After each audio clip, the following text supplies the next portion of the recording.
que já foram feitas, Senhor. Escuta e se estende para nós, se inclina para nós nesta noite, em nome de Jesus. Aleluia. Bom é orar, bom é estar na presença de Deus, com o coração aberto, com o coração quebrantado, disposto a buscar a face do Senhor. Aleluia. Clama a mim e responder-te-ei.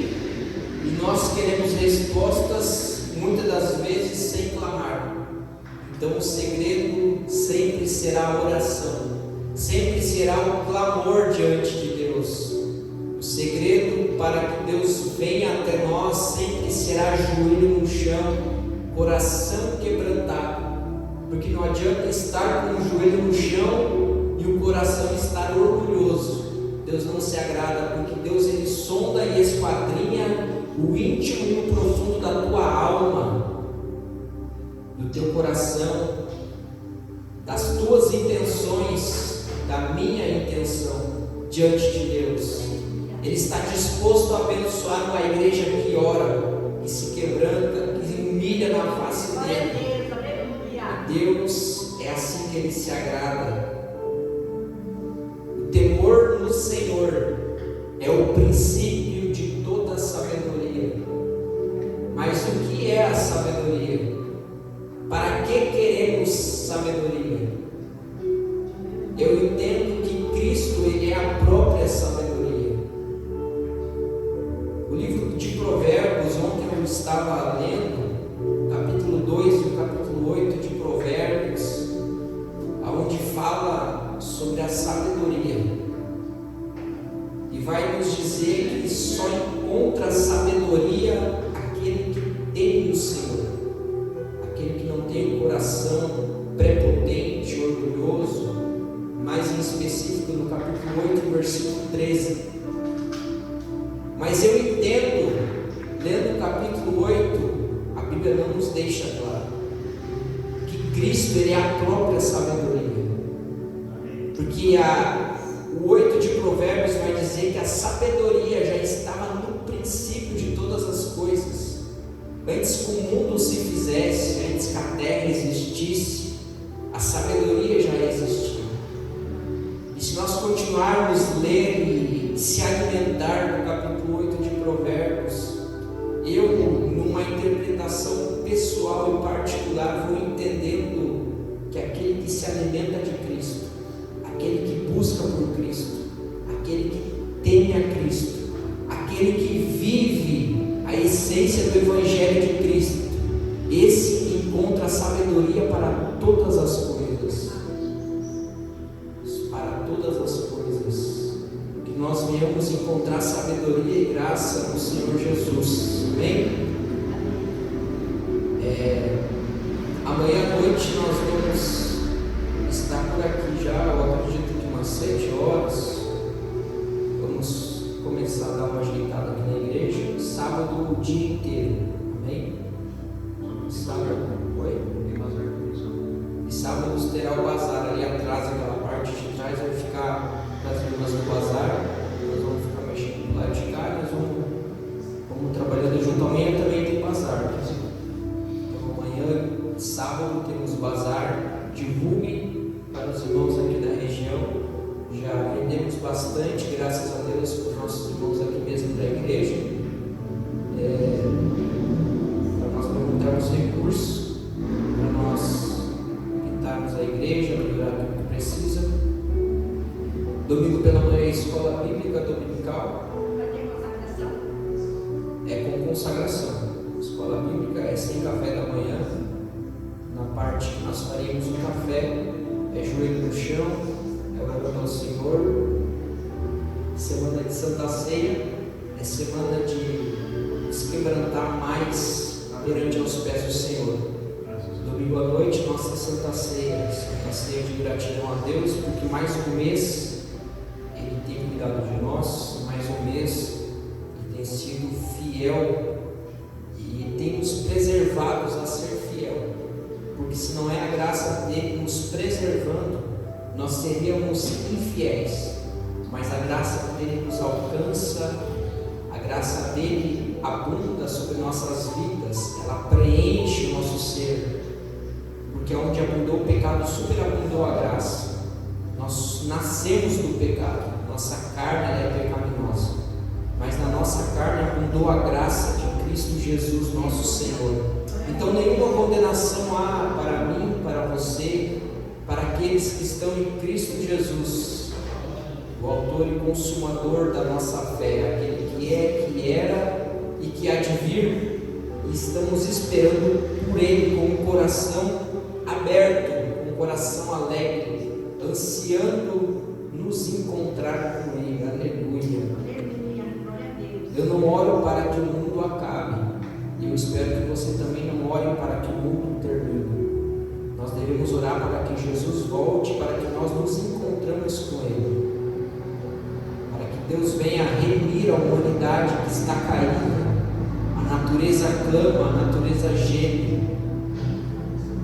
Romanos capítulo 8, verso 32, se não me foge a memória, vai dizer que a expectação, a ardente expectação da criação anseia, espera pela manifestação dos filhos de Deus. A natureza, o mundo, anseia pela manifestação dos filhos de Deus. A natureza está clamando, a natureza está gemendo, para que os filhos de Deus se manifestem, porque a natureza sabe que quando os filhos de Deus se manifestar, significa que Cristo vai remir o mundo. E eis que tudo se fez novo, os céus e terras. É isso que nós devemos ansiar, é nós nos manifestar com Cristo, para governar com Cristo, para estar para sempre com Cristo. E para isso nós precisamos nos permanecer e estar fiel a Ele. Amém? Abra a tua Bíblia comigo no livro de Jonas.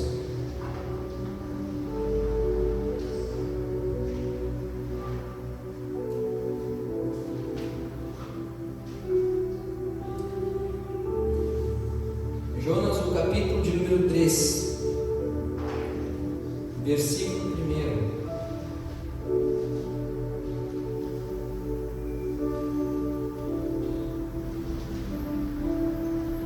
E veio a palavra do Senhor segunda vez, ou pela segunda vez, a Jonas, dizendo: levanta-te e vai para a grande cidade de Nínive, e prega contra ela a pregação que eu te disse. E levantou-se Jonas e foi a Nínive segundo a palavra do Senhor. Era, pois, Nínive uma grande cidade de 3 dias de caminho. E começou Jonas a entrar pela cidade, caminho de um dia, e pregava e dizia: ainda 40 dias e Nínive será subvertida ou destruída. E os homens de Nínive creram em Deus. Pega esse versículo. E os homens de Nínive creram em Deus e proclamaram um jejum e vestiram-se de panos de saco, desde o maior até o menor, porque esta palavra chegou ao rei de Nínive. Ele levantou-se do seu trono e tirou-se de si as suas vestes e cobriu-se de pano de saco e assentou-se sobre as cinzas e fez uma proclamação que se divulgou em Nínive por mandado do rei e dos seus grandes, dizendo: nem homem, nem animal, nem boi, nem ovelha provém coisa alguma, nem se lhe dê pasto, nem bebam água. Mas os homens e os animais estarão cobertos de panos de saco e clamarão fortemente a Deus e se converterão, cada um no seu mau caminho e da violência que há nas suas mãos. Quem sabe se voltará a Deus e se se arrependerá e se apartará do furor da sua ira, de sorte que não pereçamos. Versículo 10, para finalizar. E Deus viu as obras deles, como se converteram do seu mau caminho, e Deus se arrependeu do mal que tinha lhes dito que faria, e não o fez. Amém? Deus, ele se arrepende. Deus, ele é um Deus que volta atrás. Deus, ele é um Deus que muda. Esta resposta, se eu fosse trazer ela de uma forma subjetiva, direta, interpretativa, nós teríamos que migrar para um entendimento mais aprofundado do sentido arrepender-se. Mas não é sobre isso que eu quero falar nesta noite. Assim como Deus se arrependeu lá no livro do Gênesis de ter criado a humanidade, Deus realmente se arrepende? E esta pergunta eu quero deixar para você no seu íntimo. E esta resposta, mais à tarde, nós traremos ela explicada. Mas a bem verdade é que Deus tinha falado para Jonas, no início do seu livro, que nós já relatamos em cultos passados. O livro de Jonas começa com Deus falando e termina com Deus falando. Se eu for entender o livro de Jonas, na verdade, nós vamos entender muitas coisas a respeito de Deus do que do próprio Jonas. Jonas, ele foi um profeta, um dos profetas menores, que Deus usou em um tempo oportuno, como um vaso para manifestar a sua soberana graça. No Antigo Testamento, em nenhuma história, a graça de Deus se achegou a um povo, como se achegou no livro do profeta Jonas. Como nós já relatamos, Nínive, uma cidade perversa, mas uma cidade poderosa, uma cidade que dominava a sua época, que abatia povos, tribos e nações. Foi esta mesma cidade, ou este mesmo reino, que no ano de 722 a.C. destruiu a Samaria, o reino do norte, restando somente então o reino do sul. Mas antes disso acontecer, vem o profeta Jonas e clama contra esta cidade. Nós já falamos aqui em cultos passados sobre o chamado de Jonas, sobre a teimosia de Jonas, sobre o não de Jonas, sobre a relevância que o não de Jonas teve perante Deus. E se nós formos entender, Deus, ele realmente queria usar alguém que falasse não. Se Deus quisesse usar alguém que falasse sim, ele teria levantado outra pessoa para ir pregar até Nínive. Profetas contemporâneos de Jonas, Oséias e Amós, Deus poderia ter chamado eles para ir pregar para Nínive, mas Deus chama uma pessoa que disse não. E se nós formos entender os atributos de Deus, um dos atributos é a onisciência. É um Deus que sabe de todas as coisas antes mesmo de acontecer. Deus, ele tem conhecimento de todas as coisas. Ele tem a resposta para todas as coisas. Deus, ele sabe o que vamos falar no amanhã. Deus, ele sabe do que vamos pedir no dia de amanhã. Mesmo antes de abrir a nossa boca, Deus, ele sabe aquilo que iremos pensar. Porque Deus,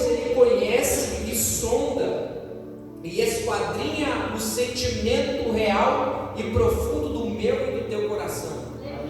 Deus, ele conhecia o coração de Jonas, mas Deus, ele não resiste a uma coisa, a um ser que se quebranta diante da presença dele, se humilha e fala: eu quero mudar de rota.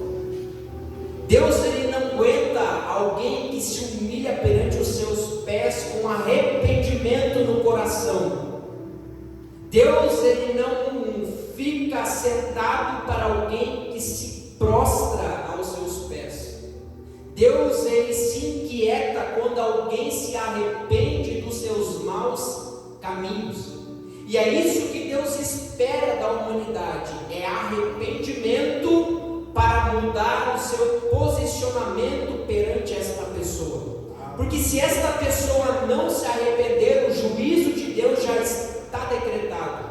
E é nesse sentido que entra o livre-arbítrio de toda a humanidade, em escolher o caminho do bem ou escolher o caminho do mal, em se converter a Cristo ou ficar caído em suas próprias concupiscências, pecados, compaixões, paixões carnais e humanas. Mas Deus, ele muda o destino de uma nação que se arrepende. Por causa de Noé, a aliança foi feita com a humanidade lá no arco-íris, porque alguém estava com o coração disposto a fazer mudança no seu convívio, na sua cidade. Deus, ele espera que nós se humilhamos perante Ele. Enquanto isso não acontece, Deus, ele está sentado no seu trono, olhando e sabendo de todas as coisas. Mas quando nós nos humilhamos e nos arrependemos, parece que muda uma chave, porque é isso que Deus espera de nós. Deus espera que nós quebramos o nosso orgulho. E quando fala sobre quebrar orgulho, eu lembro de Naamã. Foi até o profeta Eliseu, e ele esperava que o profeta orasse por ele, e ele ia ficar curado. Mas o profeta nem sequer foi até ele, só mandou o servo dizer: vai, desce o Jordão e mergulha 7 vezes. Naamã fica bravo. Ele vai embora. Então um dos seus servos fala: Senhor, nós já estamos aqui, por que o Senhor não desce? Porque às vezes, para quebrar o nosso orgulho, nós precisamos descer, nós precisamos mergulhar, entrar numa água gelada. Eu e o Guilherme, nós sabemos o que é isso. Entrar numa água gelada às 5 horas da manhã. Mas é muito um frio, mas vai, tem que ir. Naamã, ele poderia ter resistido, mas se ele tivesse resistido, ele não tinha sido curado. Para recebermos a nossa cura, muitas das vezes nós temos que quebrar o nosso orgulho interior. Porque se tem pessoa orgulhosa, é o ser humano. Eu consigo, eu posso, eu busco, é aquilo que eu quero, é da forma que eu quero. E Jonas, ele se enquadra nisso. Jonas, eu olho para Jonas e eu vejo ele um profeta, de certa forma, orgulhoso. Jonas, no seu livro, ele ora por pelo menos 2 vezes. A primeira vez é no barriga do peixe, que nós falamos semana passada. Ele pede socorro a Deus, pede para o livrar. E a segunda vez ele pede para morrer. Ele pede socorro para cumprir a vontade do Pai. E na segunda vez ele pede para morrer, porque o Pai não fez aquilo que ele tinha falado. É Deus tratando com orgulho do profeta Jonas. Porque muitas das vezes não é da forma e do jeito que nós queremos que aconteça. A forma e o controle está nas mãos de Deus. Nós queremos que aconteça de uma forma, aí Deus se levanta e diz: vai acontecer de outra forma. Nós criamos expectativas Nós colocamos força sobre coisas e Deus fala: você está criando expectativas e colocando forças de maneira errada. Você está lutando as tuas próprias lutas sem querer saber aquilo que eu quero para você e para aqueles que te contemplam. Jonas, no capítulo 13 que nós lemos, e o horário passa, a palavra de Deus vem pela segunda vez a Jonas. Se vem pela segunda vez, já tinha vindo outra vez. E a palavra do Senhor que veio pela primeira vez é: Jonas, se levanta e vai e prega contra Nínive, porque a sua malícia subiu até mim. Jonas, ele prefere desce para Jope, de Jope desce para o navio, do navio ele quer descer para Tarsis, mas ele tinha que subir. E muitas das vezes a nossa desobediência nos faz descer. E se nós tivéssemos apenas escutado a voz de Deus, nós iríamos subir para cumprir o propósito. Enquanto Jonas está descendo, ele não está no propósito, mas quando Jonas clama por socorro, ele começa a subir para voltar para o propósito. E muitas das vezes, para subir, Deus precisa tratar o nosso ego, precisa tratar o nosso interior e fazer nós entender que em Deus está o nosso socorro bem presente na hora da dor, na hora da aflição, da angústia de nossas vidas. É em Deus que nós encontramos socorro. Jonas vai até Nínive e prega contra ela. Nínive, como falei, um império da época, tinha as suas muralhas com cerca de 13 quilômetros de extensão, com a sua altura de 13 metros aproximadamente. Poderia circular em cima destas muralhas pelo menos 2 carroças de cavalo. Era uma muralha larga, extensa e alta. Isso faz nos entender que ela tinha uma porta de acesso nesta cidade.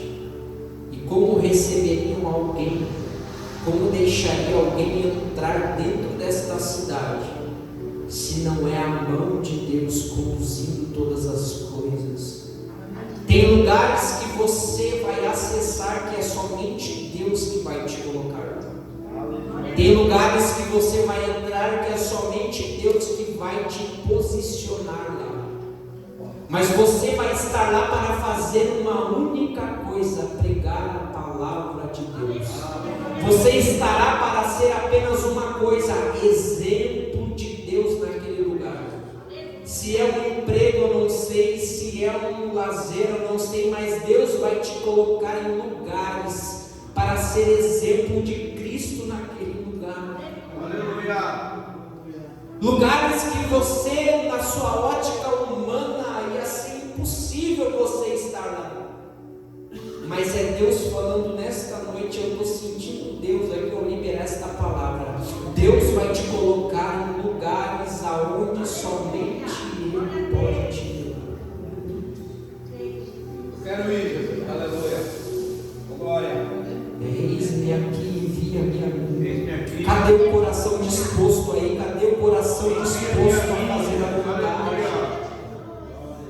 E às vezes, para acessar estes lugares, nós vamos perder muitas coisas. Mas no futuro nós iremos entender e ganhar aquilo que vem do céu. Aleluia. Porque aquele que perder a sua vida por amor a mim, achará. O problema é que nós estamos procurando por coisas fúteis e não estamos buscando pela sabedoria, por Cristo, pelo amor de Cristo, pela vontade de Cristo. Qual é a vontade de Cristo sobre a tua vida? qual é a vontade de Deus sobre a tua vida. Aleluia. Jonas, ele chega, ministra e fala. Versículo 3: levantou-se Jonas e foi a Nínive, segundo a palavra do Senhor. Era, pois, Nínive uma grande cidade, de 3 dias de caminho. Começou Jonas a entrar pela cidade de caminho, e pregava e dizia: ainda 40 dias e Nínive será subvertida, será destruída. Jonas, cheio de poder de Deus, cheio de capacitação de Deus, cheio de, por que não dizer, autoridade de Deus, ele prega contra aquela cidade.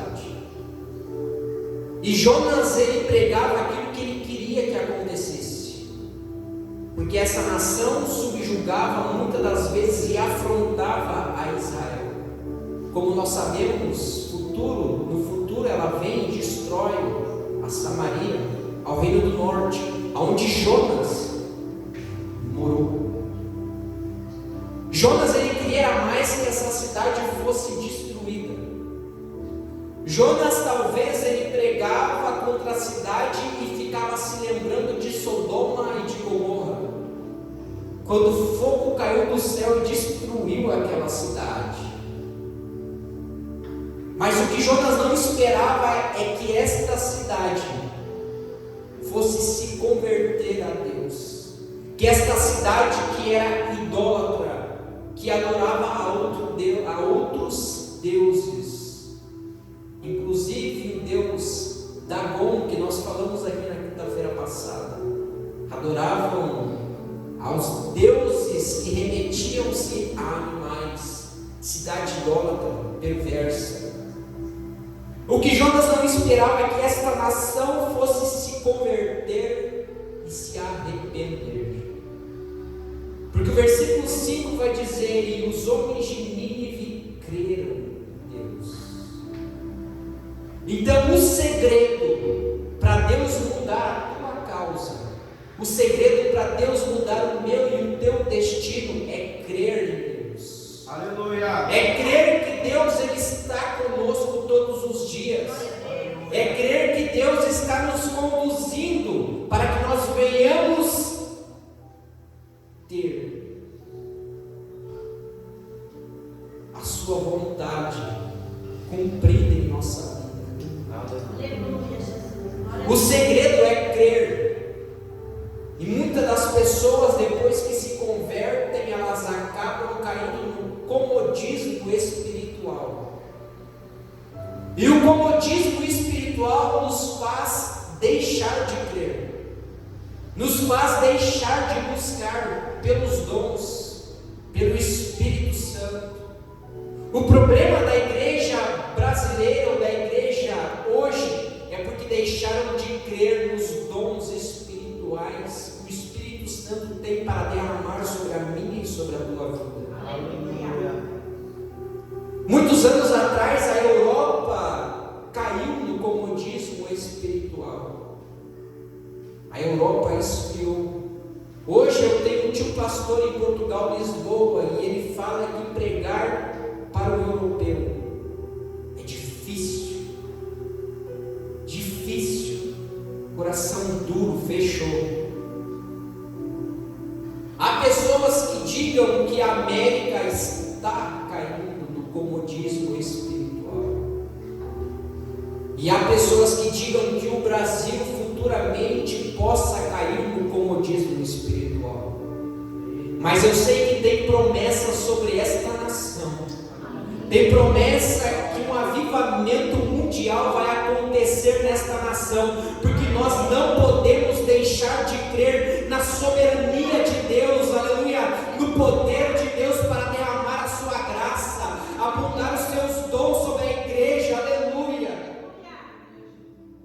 O segredo é não deixar de crer na sua palavra, que é imutável, que é inerrante, que é eficácia e que é mais penetrante do que espada de 2 gumes, aleluia.